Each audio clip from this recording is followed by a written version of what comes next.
بسم اللہ الرحمن الرحیم۔ اسلامیات مرکزی تعلیمی بورڈ کے آفیشیل چینل پر آپ کا استقبال ہے۔ محترم اساتذہ کرام، آج ہم اسلامیات جز وقتی مکاتب کے پہلے حصے کے 10ویں مہینے کے نصاب کا تعارف کرائیں گے۔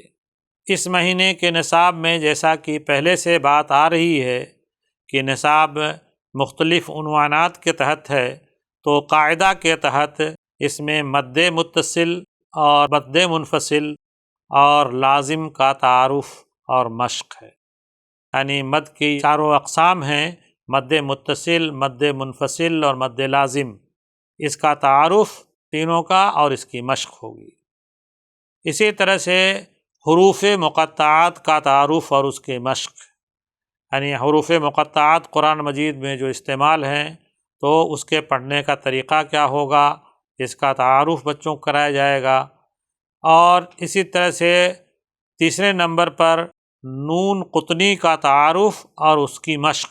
اسی طرح سے وقف کے احکام کی تفہیم اور مشق، یعنی کہاں وقف کیا جاتا ہے، کہاں رکنا بہتر ہوتا ہے، کہاں رکنا بہتر نہیں ہوتا ہے، تو اس کو وقف کے احکام کو بچوں کو سمجھایا جائے گا۔ پھر مجہول تلاوت کا تعارف اور اس کی مشق، اور اس کے بعد سکتہ کا تعارف اور مشق اس کی، اور رسم الخط کا تعارف اور مشق، یعنی رسم الخط کا بھی تعارف بچوں کو کرا دیا جائے گا تاکہ پڑھنے کے وقت انہیں زحمت نہ ہو اور انہیں الجھن نہ رہے۔ یہ ہے قاعدہ میں یہ 7 چیزیں جو ہے بچوں کو اس کی مشق کرائی جائے گی، اسے پڑھایا جائے گا۔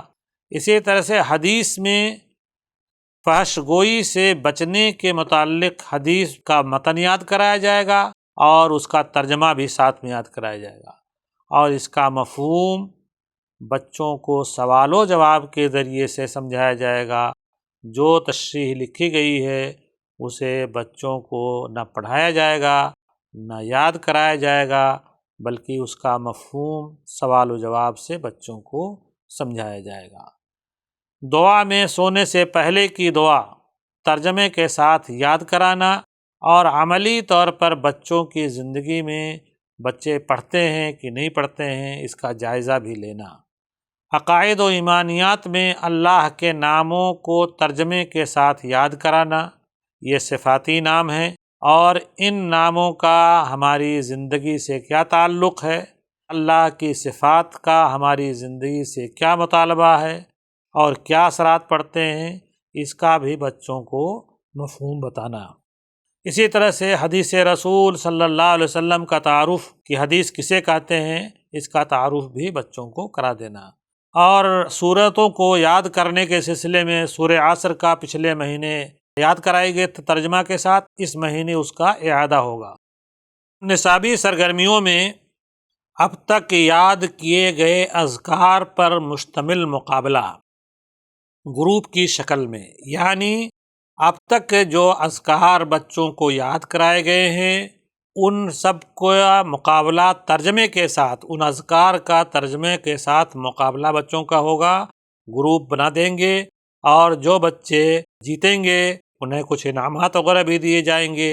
اسی طرح سے اب تک کی یاد کرائی گئی احادیث پر بھی مشتمل گروپ کی شکل میں مقابلہ کرایا جائے گا۔